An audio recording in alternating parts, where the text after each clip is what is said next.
Good morning students. कल मैंने आपको स्पर्श गद्य पाठ में एवरेस्ट मेरी शिखर यात्रा ये पाठ आपको पढ़ाया था। आशा है आपको ये समझ में आया होगा।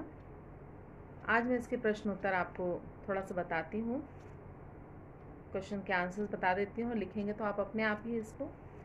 मैंने कल भी एक बात बताई थी, आज भी एक बात दोहरा रही हूँ मैं, कि मैंने आपको बताया था कि जो पीछे क्वेश्चन आंसर्स दिए हुए हैं इसमें हम पूरा नहीं करेंगे, ठीक है। 50% करेंगे, लेकिन 50% जो हम करेंगे वो कॉपी में करने के लिए करेंगे, लेकिन पढ़ना आपको पूरा है। जो पाठ है उसको आप अच्छी तरह से पढ़ेंगे, उसके एक एक बात को समझेंगे, क्योंकि 9th क्लास में आपको जो क्वेश्चंस आते हैं वो बुक के पीछे के नहीं आते हैं, एज इट इज़ नहीं आते हैं, ठीक है। इसलिए आपको पूरा पाठ अच्छी तरह से पढ़ना पड़ेगा, इसको अच्छी तरह से समझना पड़ेगा, और जिस प्रकार से प्रश्न पूछे जाएंगे उस प्रकार से आपको उत्तर देना होगा। उत्तर आपको नंबर के हिसाब से देना होगा। जैसे मान लीजिए 1 नंबर का कोई प्रश्न है तो उसमें जो पूछा गया है आपसे, आप बस उतनी ही बात लिख दीजिए, ठीक है। एक वाक्य है ना, उससे एक सेंटेंस, बस जो पूछा गया है। जैसे कि ये पूछा गया है कि अग्रिम दल का नेतृत्व कौन कर रहा था, तो 1 नंबर का अगर आपका क्वेश्चन है ये, तो अग्रिम दल का नेतृत्व जो है वो प्रेमचंद कर रहे थे, बस। तो नंबर के हिसाब से आपको उसके उत्तर देने हैं। अगर कोई क्वेश्चन 5 मार्क्स का है तो आपको उस प्रश्न के उत्तर में कम से कम 5 वाक्य, आपको 5 बातें उससे संबंधित देनी पड़ेंगी, 5 वाक्य आप लिखेंगे। तो जो प्रश्न जितने नंबर का है वो उसी प्रकार से उसका आंसर दिया जाएगा। तो आपको इसमें से 50% करने हैं, लेकिन पढ़ने पूरे हैं। अच्छा, एक बात ध्यान रखें कि 9th क्लास में बुक के पीछे के क्वेश्चन एज इट इज़ नहीं आते, आएगा तो वही, ठीक है ना, लेकिन उसकी जो प्रश्न का जो मतलब प्रश्न दूसरे तरीके से आपको पूछा जा सकता है, उसकी भाषा शैली दूसरी हो सकती है, ठीक है। तो पीछे जो प्रश्न है वो पढ़ना पूरे हैं, आपको पढ़ने पूरे हैं, लेकिन आंसर्स जो कॉपी में जो आपको करना है वो 50% करना है। आशय स्पर्श जो उसके पीछे दिया हुआ है वो हम नहीं करेंगे, ठीक है। जैसे 1-2 पंक्तियों में उत्तर दीजिए, ये वाला है 20 से 30 शब्दों में, क्योंकि इसमें वर्ड्स लिमिट आती है, कितने शब्दों में आप लिखिए, 50 से 60 शब्दों में भी आपके हैं। तो आपको ये सभी प्रश्न के उत्तर आपको आपकी आसानी के लिए, कि आप पूरे ना करें, कॉपी में 50% करें, ठीक है। जैसे निम्नलिखित प्रश्नों के उत्तर 1-2 पंक्तियों में दीजिए। ये आपके 9 प्रश्न हैं, तो 9 में से आप 5 अपनी कॉपी में करिए, लेकिन पढ़ने पूरे हैं, ठीक है ना। परीक्षा की दृष्टि से पढ़ना आपको पूरा है, क्योंकि कौन सा क्वेश्चन कब पूछ लिया जाएगा वो पता नहीं, और प्रश्नों की भाषा शैली यही कि यही, ऐसी की ऐसी नहीं होती है। इसलिए आपको पूरा पाठ जो है वो अच्छी तरह से पढ़ना होगा, एक एक बात को आपको समझना होगा। पहला प्रश्न है, अग्रिम दल का नेतृत्व कौन कर रहा था, तो अग्रिम दल का नेतृत्व जो है वो प्रेमचंद कर रहे थे। लेखिका को सागरमाथा नाम क्यों अच्छा लगा, तो सागरमाथा नाम इसलिए अच्छा लगा क्योंकि सागरमाथा शब्द का अर्थ होता है सागर का माथा, मस्तक। समुद्र का माथा से तात्पर्य यहाँ लेखिका ने सबसे ऊंचे स्थान से लिया है। जैसे कि हमारे शरीर में जो माथा होता है वो शरीर का सबसे ऊपरी हिस्सा होता है, उसी प्रकार से जो है सागर माथा, उसका अर्थ क्या है, सबसे ऊंचा स्थान। लेखिका द्वारा एवरेस्ट को सागर माथा कहना बिल्कुल सार्थक है। एवरेस्ट ही सबसे ऊंचा स्थान है, अतः लेखिका को एवरेस्ट शिखर के लिए सागर माथा शब्द का प्रयोग करना अच्छा लगा। लेखिका को ध्वज जैसा क्या लगा, है ना, जब वो नमचे बाजार पहुंची थी तो वहाँ उनको एक ध्वज सा दिखाई दिया था, किसका, बर्फ का ध्वज। तो वो क्या है, तो लेखिका को एवरेस्ट पर्वत शिखर पर तेज हवाओं से उठने वाली चक्करदार बर्फीली आकृति ध्वज जैसी दिखाई देती है। फिर प्रश्न है आपका, हिमस्खलन से कितने लोगों की मृत्यु हुई और कितने घायल हुए, तो एवरेस्ट अभियान के दौरान हिमस्खलन के कारण 4 शेरपा कुली घायल हो गए थे तथा 1 शेरपा साथी की मृत्यु हो गई थी। तो ये छोटे छोटे से प्रश्न हैं, ठीक है, और ये आपको पूरी बुक में से जो आपको पूरा पाठ है उसमें से आपको से छोटे छोटे आप एक एक लाइन के प्रश्नों के उत्तर बना लीजिए। इससे पूरा पाठ जो है आपको अच्छी तरह से समझ में आ जाएगा। मृत्यु के अवसाद को देखकर कर्नल खुल्लर ने क्या कहा, तो एवरेस्ट पर्वतारोहण अभियान के दौरान हिमस्खलन में शेरपा की मृत्यु हो जाने पर सभी साथी जो है वो बहुत दुखी थे। उन्हें दुखी देखकर कर्नल खुल्लर ने सभी को समझाते हुए कहा कि साहसिक अभियानों में होने वाली मृत्यु को हमें सहज भाव से स्वीकार कर लेना चाहिए।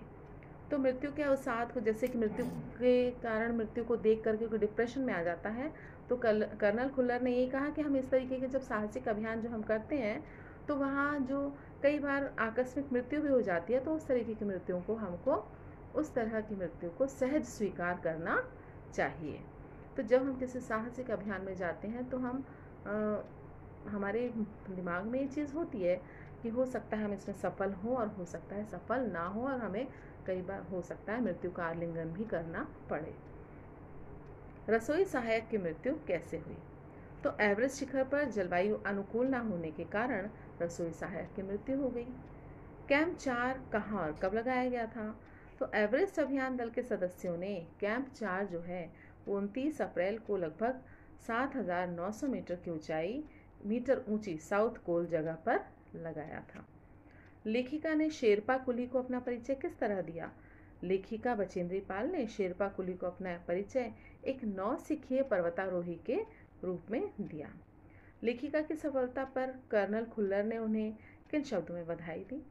तो लेखिका को सबकी सफलता पर कर्नल खुल्लर ने खुश होकर के उन्हें कहा, बधाई देते हुए कहा कि मैं तुम्हारी इस अनूठी उपलब्धि के लिए तुम्हारे माता पिता को बधाई देना चाहता हूँ। देश को तुम पर गर्व है, और अब तुम एक ऐसे संसार में, सबसे लास्ट में दिया हुआ है ना, आप देखेंगे पाठ के, कि देश को अब तुम पर गर्व है और अब तुम ऐसे संसार में जाओगी जो तुम्हारे पीछे छोड़े हुए संसार से एकदम भिन्न होगा। सबसे अंत में ये लाइन उन्होंने कही थी। तो इस तरीके के छोटे छोटे प्रश्न उत्तर होते हैं। और जैसे वर्ड्स लिमिट, अगर मान लीजिए आपको कहा जा रहा है 1 नंबर का क्वेश्चन है तो केवल एक ही बात जो पूछी गई है वही लिखिए। 2 नंबर का है तो आप उससे संबंधित 2 बात लिखेंगे, और अगर 5 नंबर का कोई प्रश्न है तो आपको 5 बातें, 5 वाक्य आपको एटलीस्ट उसमें लिखने ही लिखने हैं। तो ये होता है इसका तरीका। अब या फिर शब्द सीमा दी होती है, शब्द सीमा दी होती है तो आपको उस शब्द सीमा को ध्यान में रखते हुए उन प्रश्नों के उत्तर लिखने हैं। अच्छा, मैंने पहले भी इस बात को दोहराया है कि आप सोचें कि जैसे 8th क्लास तक होता था कि बुक के पीछे जो क्वेश्चंस दिए जाते थे एज इट इज़ वही क्वेश्चन आपके आ जाएंगे, लेकिन अब ऐसा नहीं होता। 9th में आपको क्या करना होगा, पूरा पाठ अच्छी तरह से समझना होगा, और जो प्रश्न जैसे दिया जाएगा उसके अनुसार आपको उसका उत्तर देना होगा। नज़दीक से एवरेस्ट को देखकर लेखिका को कैसा लगा? तो नज़दीक से एवरेस्ट को देख करके लेखिका को बहुत अच्छा लगा। वह बहुत चक्की, उसको देख करके वो बहुत चक्की रह गई और बस उसे निहारती ही रहीं। वे एवरेस्ट पर लोत्से नुत्से से घिरी टेढ़ी मेढ़ी बर्फीली नदी को एकटक देखती ही रहीं। अब उसके बाद है डॉक्टर मीनू मेहता ने क्या जानकारियाँ दी? तो डॉक्टर मीनू मेहता ने बचेंद्री पाल को एल्यूमिनियम की सीढ़ियों से अस्थायी पुल बनाने, लट्ठों व रस्सियों का उपयोग करने, बर्फ की आड़ी तिरछी दीवारों पर रस्सियों को बांधने और अग्रिम दल के अभियांत्रिकी संबंधी कार्यों की विस्तृत जानकारी दी। आपकी बुक में ये आप देखेंगे तो ये दिया हुआ है। इसके बाद है तेंजिंग ने लेखिका की तारीफ में क्या कहा? तो तेंजिंग ने लेखिका की तारीफ में ये कहा कि तुम एक पक्की पर्वतीय लड़की लगती हो, यानी जो कहाँ रहने वाली, पर्वत पर रहने, मतलब पहाड़ी लड़की लगती हो। तुम्हें तो शिखर पर पहले ही प्रयास में पहुंच जाना चाहिए। तो इसका कारण ये है कि पर्वतीय लोगों का जो शरीर का जो स्ट्रक्चर होता है वो उसी प्रकार से होता है कि वो पर्वतीय इलाकों में आसानी से चढ़ सकें। अब जैसे हम लोगों जैसे लोगों को प्लेन्स में जो रहते हैं उनको पर्वत पर चढ़ने के लिए कहा जाता है, तो हमारे लिए थोड़ा वो मुश्किल भरा होता है। लेकिन जिस बच्चे का जन्म पर्वतीय प्रदेश में ही होता है तो उसको वहाँ के रास्तों पर चढ़ना बहुत आसानी से वो चढ़ सकता है, इसलिए उन्होंने ऐसा कहा। अब इसके बाद है कि लेखिका को किन के साथ चढ़ाई करनी थी? तो लेखिका यूँ तो बचेंद्री पाल के एवरेस्ट अभियान में लोबसांग, तशारिंग, एनडी शेरपा और अन्य सदस्य शामिल थे, परंतु लेखिका को की, जय और मीनू के साथ एवरेस्ट पर चढ़ाई करनी थी। हालांकि ये जैसे बहुत मतलब इसका आंसर बहुत साधारण सा है कि लेखिका को किन के साथ चढ़ाई करनी थी, तो आंसर है लेखिका को की, जय और मीनू के साथ एवरेस्ट पर चढ़ाई करनी थी। लेकिन चूंकि ये जो प्रश्न इसके उत्तर की शब्द सीमा दी है 25 से 30, इसलिए हमको थोड़ा सा उसके आगे पीछे का भी लिखना होता है। तो इसलिए इसमें बताया कि यूँ तो बचेंद्री पाल को एवरेस्ट अभियान में लोबसांग, दशारिंग और एनडी शेरपा और अन्य लोग शामिल थे, परंतु लेखिका को कीजे और मीनू के साथ एवरेस्ट पर चढ़ाई करनी थी। अर्थात जितने शब्द का आपसे उत्तर मांगा जाता है, आपको उतने शब्द का उसको उत्तर लिखना है। लोबसांग ने, आगे का प्रश्न है, लोबसांग ने तंबू का रास्ता कैसे साफ किया? तो लोबसांग ने स्विस छुरी की मदद से तंबू का रास्ता साफ किया। जब बर्फ का एक बड़ा सा पिंड, जब लेखिका कैंटीन पर रात को सो रही थी 12:30 बजे, उनके सिर के पास एक बड़ा सा हिमपिंड आकर के गिरा था, है ना। तो लोबसांग ने उसको स्विस छुरी की मदद से तंबू का रास्ता साफ किया और उसने सामने पड़े हिमपिंडों को हटाकर चारों तरफ फैली कठोर बर्फ को खोद डाला। ऐसा करने पर तंबू से बाहर निकलने का रास्ता साफ हो सका। अब आगे 6 क्वेश्चन है कि साउथ पोल कैंप पहुंचकर लेखिका ने अगले दिन की महत्वपूर्ण चढ़ाई की तैयारी कैसे शुरू की? तो साउथ कोल कैंप पहुंचने पर बचेंद्री पाल ने अगले दिन की यात्रा के लिए खाना, कुकिंग गैस और ऑक्सीजन सिलेंडर एकत्रित किए और फिर चाय बनाने की तैयारी में वो जुट गई। तो ये तो था आपका 25 से 30 शब्दों में आपको इसमें उत्तर देना था, ये शब्द सीमा है। अब इसके बाद जो प्रश्न है वो है 50 से 60 शब्दों में। तो जैसे उपनेता प्रेमचंद ने किन स्थितियों से अवगत कराया? तो एवरेस्ट अभियान के दौरान अग्रिम दल के उपनेता जो प्रेमचंद थे, उन्होंने बचेंद्री पाल को हिमपात के खतरों से अवगत कराया। उन्होंने यह भी बताया कि कैंप 1 तक मार्ग उन्होंने बिल्कुल साफ कर दिया है और कैंप 1 ठीक हिमपात के ऊपर था। उन्होंने मार्ग में पुल बनाकर रस्सियां बांधकर और रास्तों को चिन्हित कर दिया था और हिमपात अनियमित और अनिश्चित होता है। रास्ते में पड़ने वाली ग्लेशियर नदी पर भी मार्ग साफ कर दिया गया था। हिमपात की अधिकता के कारण रास्ता पुनः साफ करना पड़ सकता था। ठीक है, तो ये तो था प्रश्न। ये उत्तर किस प्रश्न का था कि उपनेता प्रेमचंद ने किन परिस्थितियों से उनको अवगत कराया था, बचेंद्री पाल को। अब है हिमपात किस तरह होता है और उससे क्या क्या परिवर्तन आते हैं। तो पर्वतीय प्रदेशों में हिमपात होता ही रहता है। हिमपात मतलब हिम का गिरना। अव्यवस्थित रूप में बर्फ के टुकड़ों के गिरने को हिमपात कहते हैं। ग्लेशियर खिसकने से बर्फ की बड़ी बड़ी चट्टानें तत्काल गिर जाती हैं और चट्टानों के गिरने से धरातल पर बड़ी बड़ी दरारें पड़ जाती हैं और ये दरारें पर्वतारोहियों के लिए जानलेवा सिद्ध हो सकती हैं, क्योंकि उस दरारों में अगर वो चले गए, गिर गए, तो फिर उनकी बर्फ में गड्ढी बन सकती है, वहाँ से निकलना बड़ा मुश्किल होता है।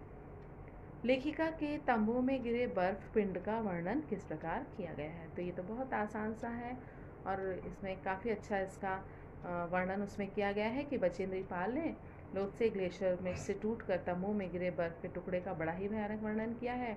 उन्होंने कहा कि तंबू में एक विशाल हिमखंड आकर गिरा। इस विशाल हिमखंड में अनेक बड़े बड़े हिमखंड समाये हुए थे। इस विशाल हिमखंड के गिरने की गति किसी तेज़ रफ्तार से चलने वाली एक्सप्रेस रेलगाड़ी की तरह थी। इसके लुढ़कने से भयंकर शोर पैदा हो रहा था। इस हिमखंड के कारण पर्वतारोहियों का कैंप पूरी तरह तहस नहस हो गया। चोट तो कईयों को लगी, परंतु भाग्यवश मरा कोई नहीं। ये आपकी बुक में ये आंसर दिया हुआ है। ठीक है, तो आपको सारे प्रश्न आपको थोड़ा सा बैठ कर के एक्सरसाइज करनी पड़ेगी, यानी कि आपको इस पार्ट को पढ़ना पड़ेगा और जो प्रश्न दिए हुए हैं उसके हिसाब से आपको उत्तर लिखना पड़ेगा। मैं एक बार थोड़ा सा उत्तर आपको इसलिए बता देती हूँ ताकि आप थोड़ा सा मेंटली प्रिपेयर हो जाएं कि मुझे इस प्रश्न का क्या उत्तर लिखना है। लेखिका को देखकर की हक्का बक्का क्यों रह गया था? तो जब लेखिका वापस, है ना, की वगैरह आ रहे थे, तो लेखिका ऊपर से नीचे उनको ढूंढने के लिए, उनको देखने के लिए नीचे आई, तब का है ये। जब बचेंद्री पाल के एवरेस्ट अभियान, जय वो बचेंद्री पाल के एवरेस्ट अभियान का सदस्य था। वह भी लेखिका के साथ ही पर्वतारोहण यात्रा में शामिल था। सामान्य होने के कारण जय अपने दल से बहुत पीछे पिछड़ गया था। तब लेखिका स्वयं चाय जूस लेकर जय के पास पहुंची। जय ने इसकी कल्पना भी नहीं की थी, क्यों पीछे था इसलिए बचेंद्री पाल को ऊपर से नीचे की तरफ आना पड़ा था। तो तब लेखिका स्वयं चाय जूस लेकर जय के पास पहुंची। जय ने इसकी कल्पना भी नहीं की थी लेखिका उसकी सहायता के लिए कैंप से वापस लौट आएंगी। बचेंद्री पाल का उसके प्रति चिंतित होना, उसका ख्याल रखना उसे अचंभित कर गया था। उसे बड़ा अचंभा हुआ कि देखो कैसे ख्याल रख रही हैं ये, है ना। और बचेंद्री पाल को की से भी मिलना था। जय द्वारा रोके जाने पर भी बचेंद्री पाल रुकी नहीं और की से मिलने के लिए गई।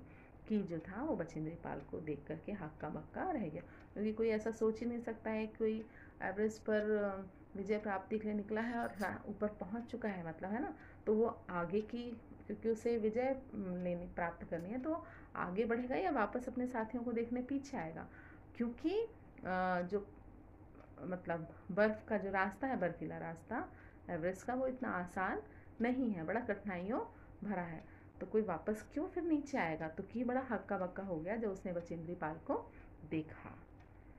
एवरेस्ट पर चढ़ने के लिए कुल कितने कैंप बनाए गए थे उसका वर्णन कीजिए। तो एवरेस्ट पर चढ़ने के लिए कई कैंप बनाए गए थे, है ना। वैसे 4 कैंप का हमने इसमें देखा था, 4 कैंप देखे थे, फिर एक साउथ कोल कैंप के बारे में हमने पढ़ा था। तो एवरेस्ट पर चढ़ने के लिए कई कैंप बनाए गए थे। इनमें से पहला कैंप जो था वो बेस कैंप था। यह कैंप काठमांडू के शेरपा लैंड में लगाया गया था। बेस कैंप जहाँ से चढ़ाई शुरू की जानी थी। इस कैंप में कर्नल खुल्लर एक एक गतिविधि का संचालन कर रहे थे। अग्रिम दल के उपनेता प्रेमचंद ने भी पर्वतारोहियों को हिमपात संबंधी कठिनाइयों के बारे में यही बताया था। कहाँ बताया गया था? बेस कैंप में। आजकल तो क्या है, कई एकेडमी हैं जो कि इस तरह की पूरी मतलब ट्रेनिंग देती हैं, और जो पर्वतारोहण के समय क्या क्या परेशानियाँ आती हैं, किस तरह मौसम का सामना आपको करना है, किस तरह वहाँ पे विपरीत परिस्थितियों का आपको सामना करना है, उन सब की ट्रेनिंग आपको दी जाती है। दूसरा कैंप था कैंप 1। तो पहला तो था बेस कैंप, फिर था कैंप 1। यह हिमपात से ऊपर 6000 मीटर की ऊंचाई पर था और यहाँ हिमपात से सामान उठाकर कैंप तक लाए जाने का अभ्यास किया गया। फिर कैंप 3 था। लोद से पहाड़ियों से घिरे इस कैंप में नायलॉन के तंबू लगाए गए थे। इसी कैंप में कैंप 3 में इसी कैंप में एक हिमखंड जो था वो तंबू पर आ गिरा था, है ना, लेखिका के ऊपर रात के 12:30 बजे, और सौभाग्यवश इस दुर्घटना में कोई मरा नहीं था। कैंप 4 जो था वो समुद्र तल से 7900 मीटर की ऊंचाई पर स्थित इस कैंप से साउथ कैंप और शिखर कैंप के लिए चढ़ाई शुरू की गई थी। साउथ पोल कैंप क्या था? यही वह पड़ाव था जहां से अंतिम दिन की चढ़ाई जो है वो शुरू की गई थी। किससे? South pole camp. शिखर कैंप है पर्वत की सर्वोच्च चोटी से ठीक नीचे स्थित। इस कैंप में दल ने चोटी पर चढ़ने से पहले विश्राम किया और जलपान नाश्ता वगैरह किया था। ये है आपका 5th क्वेश्चन का आंसर। अब है चढ़ाई के समय एवरेस्ट की चोटी की स्थिति कैसी थी।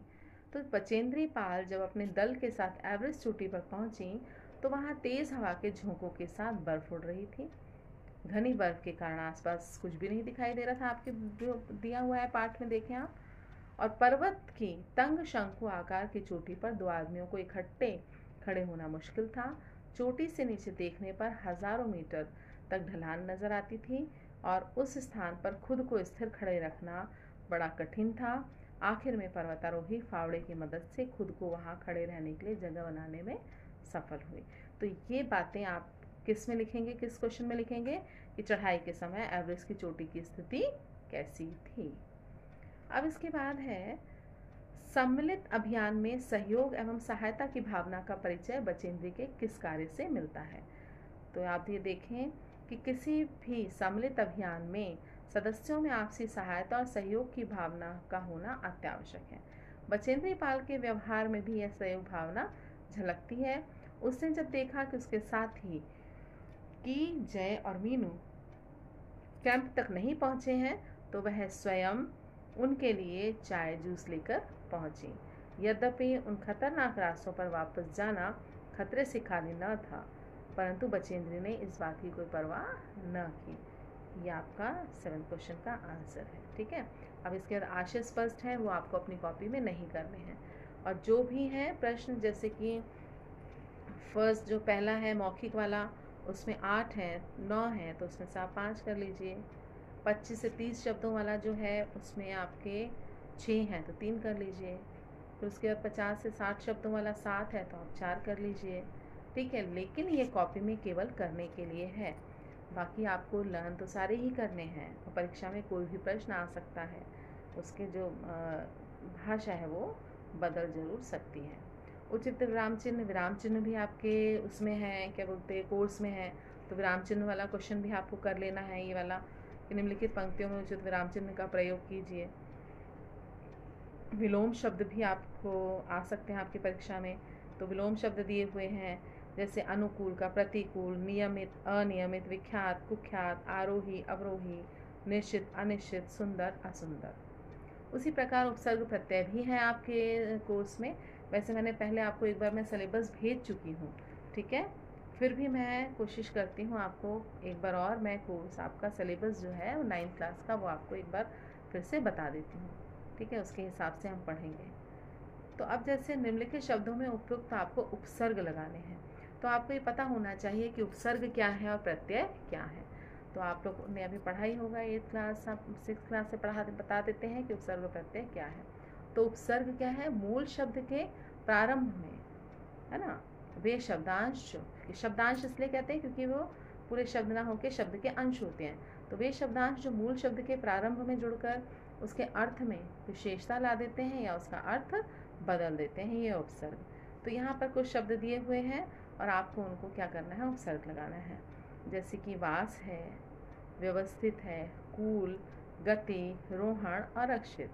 तो वास में हमने सु लगा दिया तो सुवास हो जाएगा, व्यवस्थित में सु लगाया सुव्यवस्थित, तो अ लगा देंगे तो अव्यवस्थित, तो सुव्यवस्थित और अव्यवस्थित, तो बिल्कुल इसका अर्थ बदल जाएगा। इसलिए उपसर्ग किसे कहते हैं, उपसर्ग वे शब्दांश है जो मूल शब्द के प्रारंभ में लगते हैं और उसके अर्थ में या तो विशेषता ला देते हैं या उसका अर्थ बदल देते हैं। तो सु लगाने से, व्यवस्थित शब्द में सु लगाने से उसका अर्थ दूसरा होगा और अ लगाने से अव्यवस्थित उसका अर्थ भिन्न हो जाएगा। अब जैसे एक दिया हुआ है आपको क्या बोलते कूल, तो कूल शब्द में आपको लगाना है तो प्रति लगा के आप प्रतिकूल हो जाएगा, अनु भी लगा सकते हैं तो अनुकूल हो जाएगा। उसी प्रकार से गति है, गति में प्रगति, प्र लगा दीजिए तो ये मतलब प्र उपसर्ग लगा दीजिए तो एक नया शब्द बन जाएगा। रोहण में आप आ लगा दीजिए तो आरोहण हो जाएगा, अव लगा दीजिए तो अवरोहण हो जाएगा, ठीक है। रोहण में आ भी लगा सकते हैं आरोहण और अव लगा सकते हैं तो इससे अवरोहण शब्द बनेंगे। अब जो रक्षित में आप लगा दीजिए आ शब्द, आ उपसर्ग लगाएंगे तो आ रक्षित हो जाएगा, सन लगाएंगे तो संरक्षित हो जाएगा। तो ये है आपके निम्नलिखित शब्दों में उपयुक्त आपको उपसर्ग लगाने हैं। तो उपसर्ग जो है वो आपके सिलेबस में है, इसलिए आपको ये क्वेश्चन भी अपना कर लीजिए आप। तो आप इतना फिलहाल काम कीजिए, ठीक है। अच्छा, शब्दार्थ वगैरह आपको करने नहीं है क्योंकि शब्दार्थ बेसिकली आते नहीं हैं, इसलिए आप जो मैंने प्रश्नोत्तर बताए हैं वो आप कर लीजिए। कॉपी में बताया 50% करो, और आपको इस पर डिपेंड नहीं होना है कि हमको जो पीछे जो क्वेश्चंस दिए हुए हैं तो उसी के आंसर नहीं, आप पूरा पढ़िए और आपको पाठ भी पूरा पढ़ना होगा क्योंकि जो क्वेश्चंस आएंगे उसके हिसाब से आपको आंसर लिखना है। अच्छा, काम आपको सफाई से करना है क्योंकि आपके जो रजिस्टर है उसके मार्क्स आपको मिलते हैं, ऐड होते हैं, तो फिर क्यों आप अपने नंबर बेकार में गंवाएं। इसलिए रजिस्टर आपने लिया है, रजिस्टर पर आप कवर चढ़ाइए, सुंदर सुंदर नाम लिखिए, पाठ जो है वो भी काम जो है अपना सफाई से करें। आपको वैसे 8th क्लास से आदत पड़ी हुई है कि आप ब्लैक पेन से तो क्वेश्चन लिखेंगे और ब्लू से आंसर लिखेंगे। डेट वाइज डेट ज़रूर होनी चाहिए, पाठ और पाठ का नाम होना चाहिए। मैंने आपको कहा है रजिस्टर के हम 2 भाग करेंगे, 2 भाग अलग अलग नहीं करेंगे, है ना। जैसे आगे का आप इसके लिए स्पर्श और संचयन के क्वेश्चन आंसर्स कर लेंगे, पीछे का हम ग्रामर के लिए रखेंगे। काम वही बात है, पुरानी बात कि काम आप सफाई से करेंगे, मात्राओं का ध्यान रखें।